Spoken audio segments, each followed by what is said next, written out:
Welcome to Basic Brewing Radio for Thursday, September 23rd, 2010. I'm James Spencer. Here at Basic Brewing Radio, we're all about home brewing. With this week, highlights from the Great American Beer Festival. Andy Sparks and I headed to Colorado this past week to sample a bit of beer culture and to make the every other year pilgrimage that we do to the GABF. While we were out there, we actually recorded some things for you, and I'll share some of that this week. If you're new to home brewing and would like to get into the hobby for the first time, check out our website, basicbrewing.com, where you can find archives of our audio and video podcasts and our DVDs to walk you through basic and more advanced brewing techniques. And you can follow me on Twitter. I'm Basic Brewing, all one word. On Facebook, I am facebook.com/basicbrewing.james. And our show page on Facebook is facebook.com/basicbrewing. Thanks again to everybody clicking on the Amazon.com associate link on our basicbrewing.com site. Whenever you think of Amazon, think of us and click on our associate link first. It won't cost you any extra, and you'll be helping us to bring you the show, and we appreciate your support. We also have associate links for Brew Your Own magazine and the American Home Brewers Association on our site, too, so you can support them and us at the same time. And you can find our Basic Brewing iPhone app on the iTunes Store. And if you're a BlackBerry user, we're on the BlackBerry podcast directory, too. I want to start out with something that I forgot last week, frankly. I had other things on my mind, and I forgot to mention this. I got a note from Andy Davison down there in Australia who wanted me to mention the upcoming Australian National Homebrewing Conference. Andy says the conference will run this year from the 28th of October to the 30th of October in Melbourne, or Melbourne, I think is maybe that's. I've been suggested to say Melbourne, so I will. Maybe not by Andy. I can't remember who told me that. Anyway, it will. The Australian National Homebrewing Conference will run, like I say, October 28th to 30th. And Andy says it will largely run to a similar format to 2008 with two notable additions. First is a demonstration session in cooking with beer being run by a past MasterChef finalist and beer lover, Chris Badenoch, and local media and movie personality Paul Mercurio. I hope I'm getting close to all these pronounce. It seems like I can't pronounce anything today. I've just had coffee, I swear. The second, Andy says, the second is that we are running the first beer judge calibration dinner the evening before the Australian Amateur Brewing Championship, hosted by Gordon Strong and Randy Mosher. Cool. Andy says there are only a few tickets left at this stage. All the information about the conference and its activities is available on our website. That's anhc.com.au. anhc.com.au. Sounds like a fun time. Thanks, Andy, for letting us know. Let us know if anything cool happens down there. I also get a note from Brian, who lives in the Chicago area, on the subject of trisodium phosphate, or TSP. Brian says, just wanted to give you the heads up that a lot of the TSP sold now in the U.S. is actually phosphate-free TSP. As crazy as that sounds, trisodium phosphate without the phosphate is what exactly? Brian says. The product is actually typically sold in its place is 100% sodium metasilicate, which is also a strong base. Additionally, sodium metasilicate is the active ingredient in PBW. PBW is composed basically of a strong base and surfactants, or soap. Brian says what all this means to homebrewers is that you can easily make a homemade version of PBW with some ratio of sodium metasilicate and OxyClean. Brian says I use 2-to-1 and love it. Here's the disclaimer from me, James. I'm not a chemist, and I don't know if Brian is either, so use caution with Brian's recipe, just in case. Brian, I appreciate that, Brian. Brian sent me a link to the material safety data sheet on PBW, and under hazardous ingredients, it does list sodium metasilicate, but under composition it says silicates, phosphates, and surfactants. So what's going on there? Then there's this from Chris in Clinton Township, Michigan. Chris says, during the opening comments of the Beehive Brew-Off episode on 8/26/10, one of your listeners was confused about lagering an ale. When I first started brewing, the kit that I had bought suggested that I lager my ales also. When I looked into this, they meant that I should cold condition my ales. What I usually do is allow my ale to ferment fully at normal ale temperature, then I bottle and allow it to carb at room temperature for about 2 weeks. Afterwards, I'll put the beer into the fridge for 2 weeks. This is the step that the directions that I had meant when they said lagering. And Chris says, I'm a relatively new brewer, so I don't claim to know the science behind what's going on, but in my experience, this makes a difference. I brewed an oatmeal stout once, and I got impatient and tasted it after it had been in the lager/cold conditioning phase of my process for only a week. It tasted much different than it did after being in the fridge for 2 weeks. Like I said, I have no idea what's going on during that time, but what I do know is that lagering or cold conditioning my ales makes a positive difference. Well, thanks, Chris. I think that goes along the lines of what I recommended on that show. Ferment at ale temperature, condition at room temperature, and then put the bottles in the fridge and see what happens. Good to hear it's a technique that you've tried, and it does make a difference. I've experienced it too. Changes do tend to occur to beers over time in the fridge, and it'd be interesting to know for sure if it's the yeast that's still in the bottle that's actually doing the changing, or if it's just a physical effect of the cold temperature. This comes from Danny. Danny says, I found myself on bottling day without the priming sugar I'm accustomed to, corn sugar. I looked online and saw that I had enough honey in the house to get the job done. Since I happen to be interested in meads and braggots, I thought this would be a good test to see how honey reacts in the brew. He says, I used a third a cup of unrefined honey to 2 cups of water. Now, the flavor of the Oktoberfest is absolutely amazing, but when you open one, it sounds like a pop gun, and when you pour, the head is unreal. I'll get 2 inches of beer and a glass of foam. Are these going to explode? Or should I just relax and enjoy an overly frothy homebrew? Well, Danny, I'd stick them in the fridge if I were you. If they're getting that carbonated, I wouldn't wait to see if you've got some potential bottle bombs on your hand. Plus, Oktoberfests probably shouldn't be that carbonated anyway, so in my opinion, you're not gaining anything by not chilling them right away, and in my opinion, better safe than sorry. So stick them in the fridge and enjoy them. Okay, now on to the Great American Beer Festival stuff. First of all, I want to say thanks and howdy to everybody who stopped us to say hello. And it's always so cool to talk to people in person that we've been corresponding with via email or just having a one-way conversation like we're having right now.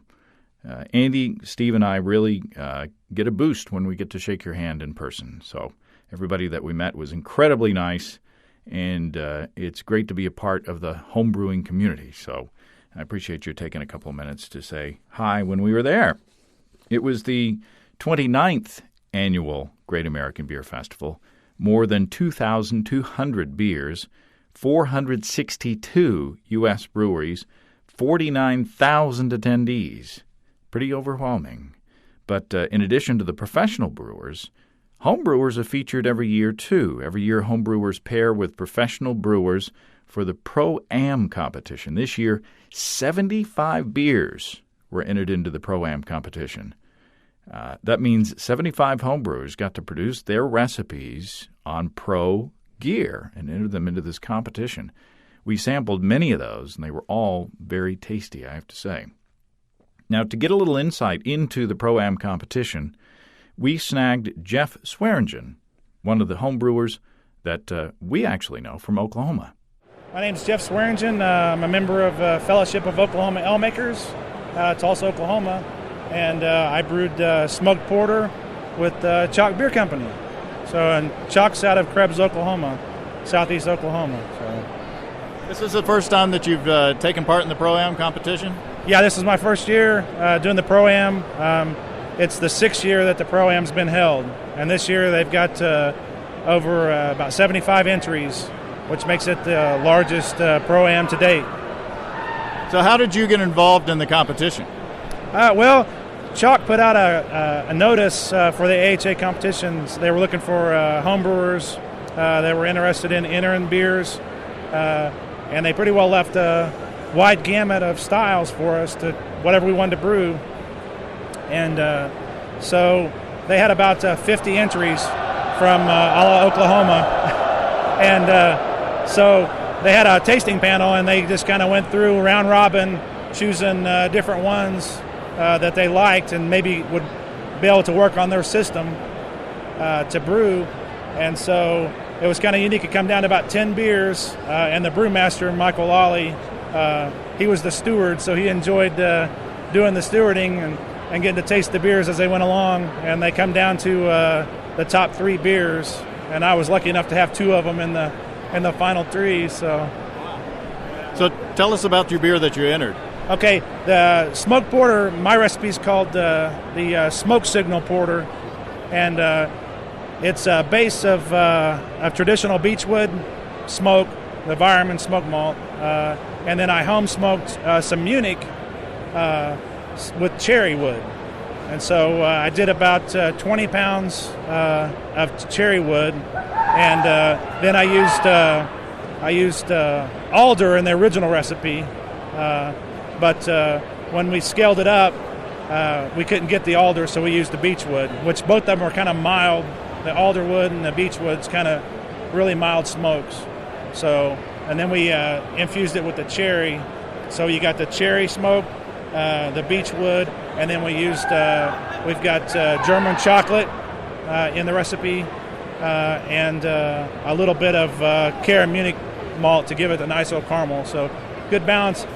Columbus hops, gives it a good firm bitterness, but doesn't overwhelm anything. So we were proud of it. We thought it turned out pretty good. My homebrew recipe, in comparison, I think this one seems to be aging a little quicker than my homebrew did. Like my homebrew took about 6 months. I thought, man, this is terrible. It's not going to turn out like I wanted it to. It was too smoky.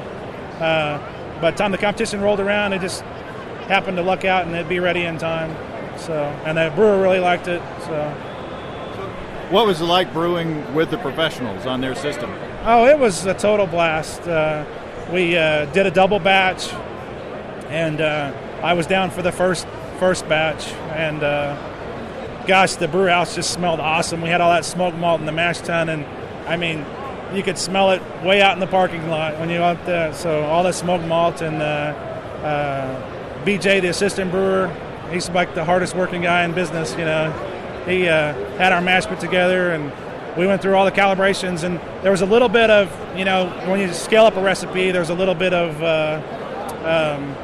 difference in trying to scale up a large recipe. So it's a little different than my home brewed, but like I said, we were happy with it. But getting to brew down at Chalk was an awesome experience. I really enjoyed it, and they're a really great bunch of guys. So, and then coming up here, getting the Brewers Pass and doing the whole thing, it's been a good time.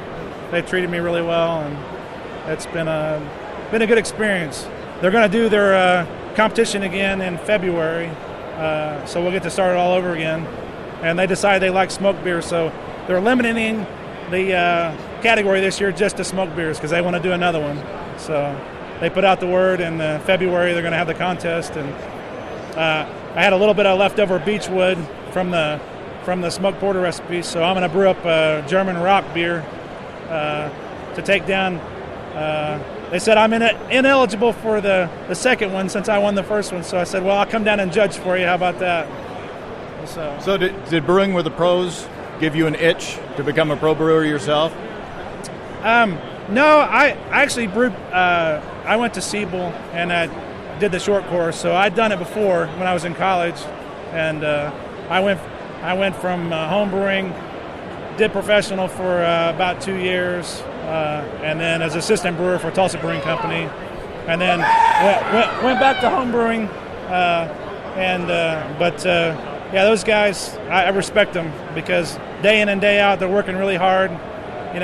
These brewers up here, they put it out on the line, with their beers, and it's an incredible experience for the connection between the home brewing community and the brewing community is so strong, and this is just part of the whole culmination of it. Thanks, Jeff. Sure. Enjoyed it. Thanks to Jeff. Now, the unfortunately for Jeff, he didn't win. The people who did win, however, I have right here in front of me, the gold medal for the GABF Pro-Am competition went to a beer called Red Velvet from Eagle Rock Brewery in Los Angeles, California. The brewmaster was the Eagle Rock Brewery brew team. The AHA member was Donnie Hummel. Congratulations. Silver medal went to Ride Hard, that's R-Y-E-D, Ride Hard and Put Away Wet from Rock Yard Brewing Company, Castle Rock, Colorado. The brewmaster was Jim Stenson, and the AHA member was Adam Glazer. And the bronze went to Robust Porter from Wormtown Brewing Company in Worcester, Massachusetts. Ben Retch, I believe, was the brewmaster, and the AHA member was Keith Antal. Congratulations, everybody. Now, Andy and I have decided that every other year is good for us to attend the Great American Beer Festival because one danger when you're a journalist, and stop laughing, I do consider myself a journalist. I do have a degree in journalism and everything, and professional experience, and an award. But one danger with covering an event year after year is that you can get stale. It always seems like the same story over and over and over again, and it gets tough to find new angles. Even with something as fun to go to as this, covering it gets tricky. Plus, when Andy and I went to GABF in 2005, I believe that we were the first podcast to cover the event. Like I say, that's what I believe, and no one has corrected me so far.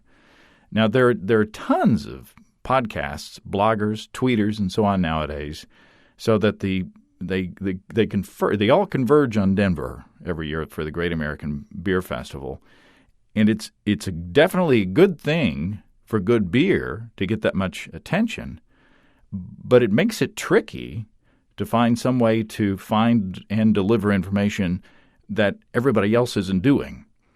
That's different from what everybody else is doing. So Andy and I were walking around the hall, sampling every now and then, looking for our angle that we're going to do this year, when we came upon the Shorts Brewing Company booth. Now, Shorts is from Bel Air, Michigan, and here's what they had on tap in their booth. A Spruce Pilsner, that's an Imperial Pilsner with blue spruce tips. The Wizard, which is a barley wine aged on raisins. Their Anniversary Ale, which is a blood orange wheat wine, dry hopped and spiced with green peppercorns. And they had a key lime pie beer, and they had another one that I think had licorice in it. And that's when I said, hey, let's talk to these guys. They're doing something different. If we want a different angle on the GABF, let's talk to a few brewers who are doing some different things. So especially, of course, we're going to taste the beer first because, different's not necessarily good. If it tastes bad and it's different, it doesn't count. But we sampled their beers, and they were good. So we pulled the Shorts guys aside for just a couple of minutes. Kurt Gunsfiller, Shorts Brewing Company up in Bel Air, Michigan. James Short, Shorts Brewing Company, Bel Air, Michigan. I mean, everybody can make a Pilsner. We like to try to go out of the box with a lot of our beers. Obviously, we can make some great beers to begin with. But if you're coming to a festival like this, people want something extra. So we like to try to bring a lot of our bigger hitters. We like to think out of the box on a lot of our beers. Some people might think it's not really beer, but we get or they think it's just too over the top for them. There's other people they either love it or they hate it. I mean, we go to the extreme, and that's just how we do it. I guess a lot of people think of it kind of like a gimmick beer, because they've got really wild flavors. But I tried the Wizard. It was awesome. That's what we brew the beer that we think we would want to drink too. I mean, obviously, I don't want to brew a beer that I don't like and then have to try to sell it to someone. I want to make a beer that I want to honestly tell them, this is a great beer. It's, I can describe it to them. I like it. That way, I'm not trying to, be fake about something. Brew it. It might not be for everybody, but beer's growing. Yeah, beer's growing so much that, I mean, why not think about outside the box? When you're working with an ingredient that you've never used before, like spruce, how do you approach it? Wing it. We wing it. We just see what works. A lot of times, we'll just take, we might just mix up like a gallon or two, just see how it blends. If it works, kind of just like go for it and see how it turns out. We take a sample from a glass. We'll add a little bit until it's just right, and then we'll kind of guess on how much that's going to go into a 15-barrel or a 7-barrel system. Awesome. So is that the size of your system? Is it a... We have two systems. We have a 7-barrel brew house in Bel Air, Michigan. That's at our brew pub. And then we also have a 30-barrel system at our production facility in Elk Rapids, which is about 30 minutes from Bel Air. So a lot of times what we'll do is if we're trying a new beer, we'll brew it up on our 7-barrel system. And then if it does well, then we'll brew it on our big system. And usually we'll either bottle it or send out more kegs of it that way. Where in the country can you get your beers? Where are you distributed to? Just in the state of Michigan. Yep. We've got so many requests to go out of the state, but right now we can't even keep up with Michigan. So we can order it online and we can send it out, though. Not to Arkansas. Unfortunately not. We're so busy right now. We're into this company 6 years now, and we're still growing. So, like I said, it's hard keeping up, but we're doing our best. Awesome. Congratulations. Thank you. Thank you. Now, of course, we sampled many traditional styles while we were there, and Andy was especially looking for saisons and a few sour beers and such as that. But it was really the odd ones that we wanted to check out and talk to the brewers and bring to you. So we wandered by the Three Skulls booth. Three Skulls is from Seattle, and I saw the name Buccaneer Bacon on the list of beers, and I couldn't resist. I tasted it. It was great, and we talked to Jeff Smiley of Three Skulls. So you have a beer called Buccaneer Bacon. Yes. So tell us about this beer. This beer is actually the malt is primarily a Bamberg, Germany smoked malt beer with a little bit of bacon in it. Campfirey, yummy, tasty lager. It's about 5% alcohol. Very drinkable. Not a giant smack you in the face kind of beer. Totally tasty. So how much is it bacon and how much is it smoked malt? It's the malt. The smoked malt that goes in this is 85% of the malt is smoked malt. Wow. Yeah, it's a lot of smoked malt. So the primary constituent of the flavor is actually from the smoked malt, and it's fantastic. It's actually Beechwood smoked malt. There's only one town in Germany that does smoked beers, and that's Bamberg. And my malt comes straight from Bamberg, so it's like it's very German. It's unique, and the bacon adds just a little bit of flavor to it. It's quite yummy. So, how did you work your way up to 85% smoked malt? Well, I actually know the folks that make the malt, so they kind of help me out with, it's like, here's what I want to make. What do you think? What do I need to do? And they were like, okay, you need to have the vast majority of your malt be the smoked malt, and, just back it up with the other, like, crystal malts and that kind of stuff, and they were very helpful. Well, that's really interesting because I think most of the time, most people think that smoked malt should be used sparingly. And that's usually true. It's usually peat smoked malt, which is generally comes from Ireland or like Scottish malt.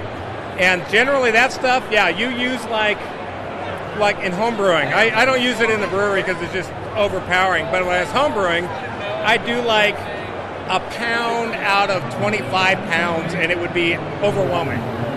So that's not unusual for that to be the case. But yeah, in Germany, it's a different story. These guys, Germans are about drinkable beers. So they would never make a malt of that nature. It just doesn't, it's not what they do. In fact, doing a smoked malt at all in Germany is just weird. That's why there's only one town that does it. I think you've made the ultimate breakfast beer. I think so. Actually, breakfast beer's good. My favorite, though, is you take brats and you cook it in the beer. Oh, my God. Or what about adding maple syrup to the beer? A little maple sugar. I don't know about that. My gut says that wouldn't be so good. But you know what?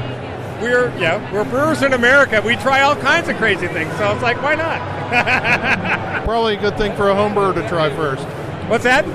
Probably a good thing for a home brewer to try first. Oh, hell yeah. Well, even when we do stuff, I still pull out my home brewing system when I want to test beers out. That's what I do. I make 5 gallons at a time, just like I always have. And I try it out and see what I think, and I still love doing that. It's quite nice. Thank you very much. Oh, sure. It's nice to meet you guys. Thanks. Great. Yeah. I'd like another ounce, please. So he'll put a bit of bacon and 85% smoked malt in his beer, but no maple? He kind of made a face. He turned up his nose at putting maple in the beer. I don't know.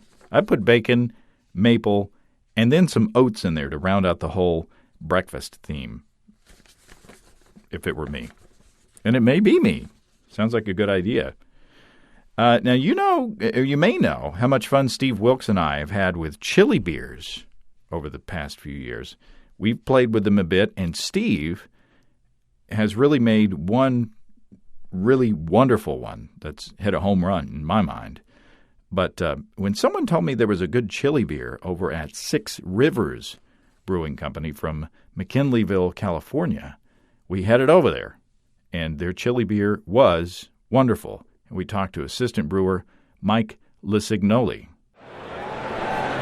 I'm Mike. I'm from Six Rivers Brewing Company, Northern California. And we do chili pepper ale, raspberry lambic, Cabernet lambic made with Cabernet grapes. Also, we do the smoky chili porter with smoked chili peppers. And we also do a strawberry wheat. Talk to us about the chili beer. With the chili beer, what we're doing is we take some habaneros, some jalapenos, serranos, and Anaheims, and we fix that together in a secret way.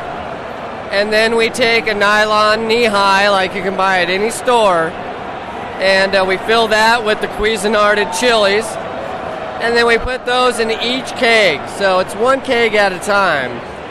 And we'll rack that off into a keg, and we'll let it sit for approximately a week. And then we'll filter that off of the keg. We'll rack it into 3 5-gallons, and we'll serve it up at the bar. So depending on how long it's been in the keg determines how spicy it may be. So you could get a lighter spiced one, or it could be really, really hot. And the way that we do that, we can't disclose our technique, but if you try any other chili pepper ale, it's not as hot. And that's our secret, is we can really, really make it hot. So how do you get that balance? Does the beer become hotter and hotter as it sits on the chilies?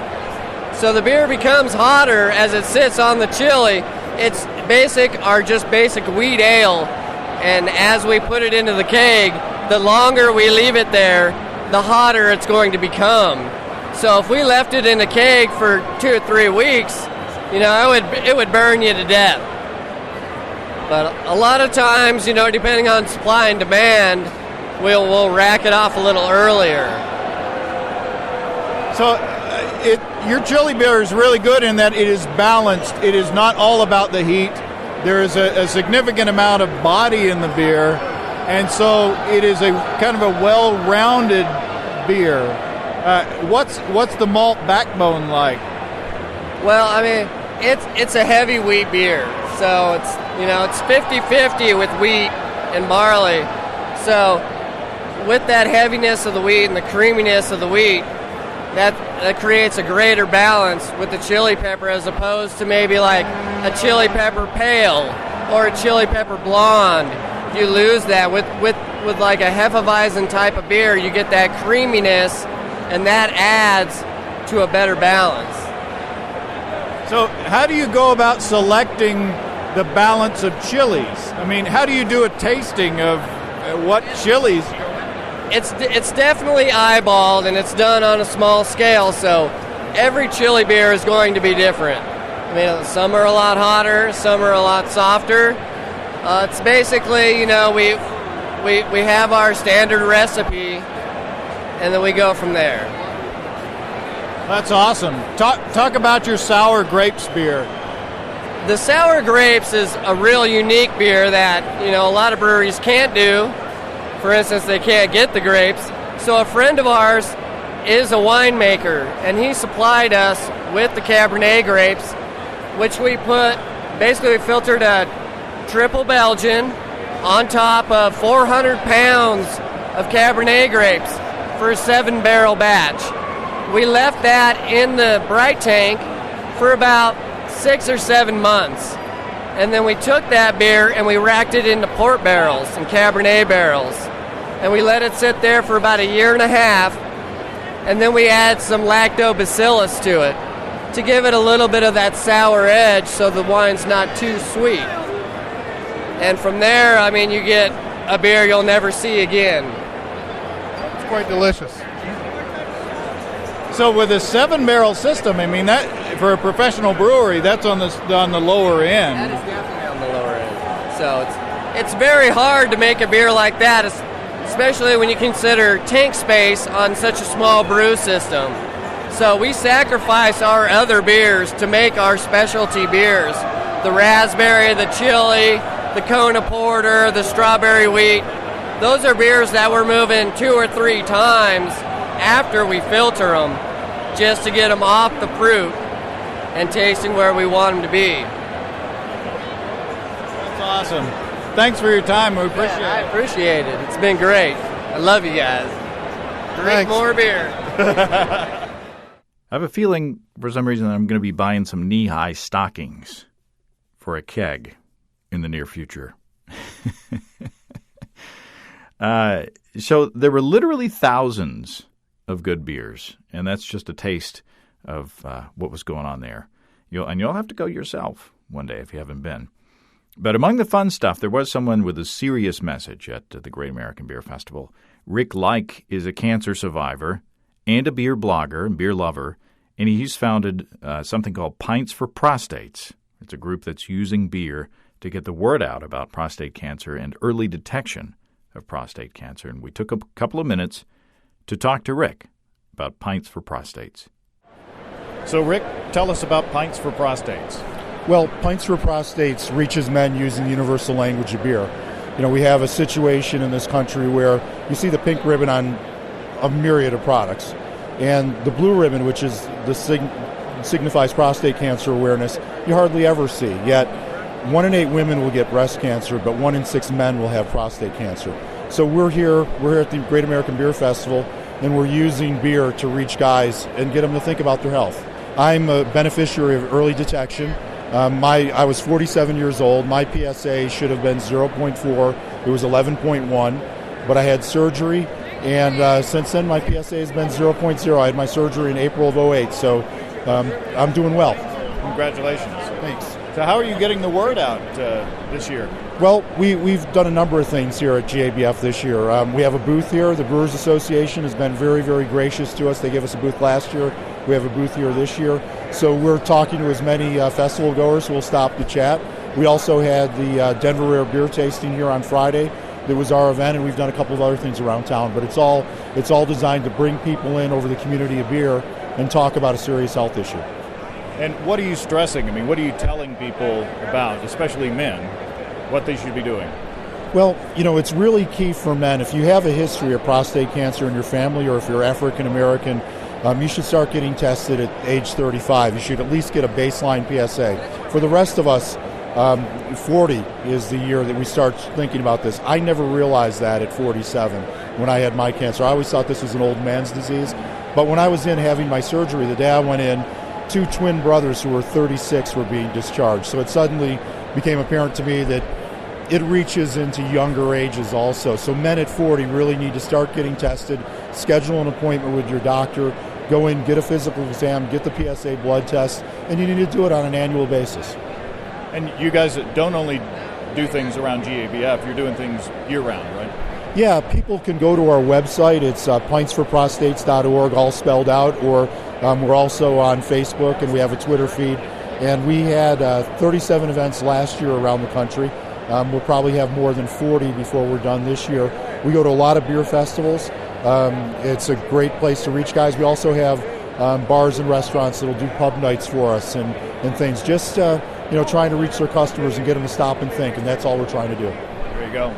Well, congratulations on your good health and continued good health to you, and keep up the good work. Hey, cheers, guys. Get tested. It's a good cause and a good guy. Best of luck again to Rick. And Pints for Prostates. So look for an event near you. And get tested. Next week, we go to the Sam Adams Long Shot Competition winning announcement. That's another part of the GABF tradition where home brewers get a chance to shine. Also, Andy and I shot an interview with Kevin DeLange of Dry Dock Brewing for Basic Brewing Video, and that's coming up in the next few weeks. Dry Dock, you may remember them for the archives, or from the archives, the video archives. We went there a few years back, but they've grown a bit since we were there last time, so I wanted to check back in and see how things are going. They're going very, very well. If you have brewing questions, show suggestions, or just want to say howdy, write to james@basicbrewing.com, or just fill out the contact form on basicbrewing.com. And please don't forget to tell us where you're from. You can check out our homebrewing DVDs, Introduction to Extract Home Brewing, Stepping into All Grain, Low-Tech Lagering and Decoction Mashing, and Introduction to Wine Kits on our site. We've got combo deals to save you a few bucks if you want to buy more than one DVD at a time. And you can check out our Basic Brewing shirts in the store, too. You can see a listing of the fine folks across the country who sell our DVDs on basicbrewing.com. And if there isn't a vendor in your area, you can order them online from us in our online shop at basicbrewingshop.com. Thanks to everybody who's continued to click on our Amazon.com link. We appreciate the support there. Our featured products this week that were purchased through the link are Intex Raised Downy Queen Airbed with built-in electric pump, and Prism Jazz Stunt Kite Spectrum. Thanks again, everybody. And remember, I can't tell who bought what, so no worries there. Just click on the Amazon.com logo on our site. The next time you feel like Amazon shopping, we appreciate your support. And don't forget that you can also join the American Homebrewers Association and subscribe to Brew Your Own magazine through our associate links on the site, too. That's all until next time. Until then, thanks for listening, everybody. I'm James Spencer. Production help for Basic Brewing Radio and our website is provided by Kelly Dotson down in Austin, Texas. Basic Brewing Radio is a production of Active Voicing. We'll talk to you next time, everybody. So long.